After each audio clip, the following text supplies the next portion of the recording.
ନିଜେ ନ ଖାଇ ତତେ ଖୁଆଉଥିଲା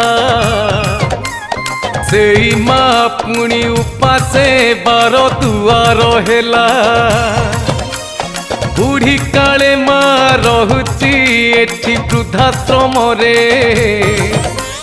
ଧିକ ପୁଅ ତୋର ଜନମ ଚାଲୁ ସ୍ତ୍ରୀ କଥାରେ